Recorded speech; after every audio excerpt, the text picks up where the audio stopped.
Shalom Ouracha, mes chers amis. 30 jours avant Pessah, qu'est-ce que ça implique au niveau de la halacha?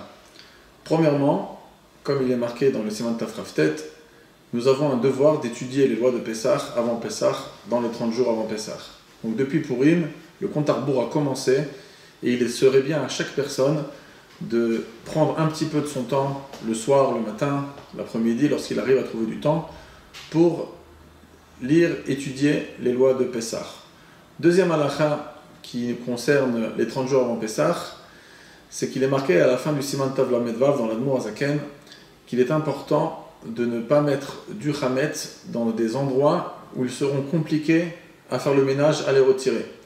C'est-à-dire, par exemple, lorsqu'on est 2 mois avant Pessah ou avant Purim, on n'a pas de problème de manger du chametz sur son canapé, malgré que le chametz peut tomber dans des fissures, etc.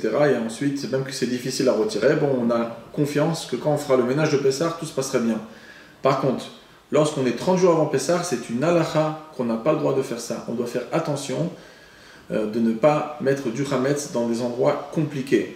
Manger sur des livres, mettre du chametz dans des endroits où il sera dur à les récupérer. Et donc, c'est la deuxième halakha importante qu'il y a dans les 30 jours avant Pessah. Une autre halakha qui concerne essentiellement la Chassidut Chabad, c'est qu'on a la coutume de ne pas manger de la matzah 30 jours avant Pessah. C'est-à-dire que depuis Purim, on ne mange pas de matzah. Qu'est-ce que veut dire de ne pas manger de matzah? C'est-à-dire de ne pas manger une matzah qu'on pourrait se rendre quitte avec elle le soir du Seder. C'est-à-dire qu'une matzah, même si elle n'est pas chametz, mais qu'elle serait une matzah au vin, au jus d'orange, qu'on appelle une matzah ashira. Bon, déjà chez Chabad, on ne la mange pas pendant Pessah, mais pendant les 30 jours avant Pessah, on n'a aucun problème de le manger, parce qu'on ne peut pas se rendre quitte avec cette matzah. Mais par contre, toute matzot avec laquelle on peut se rendre quitte, par exemple de prendre une vraie matzah et d'en faire matzah braire, ou les mettre dans la soupe, etc.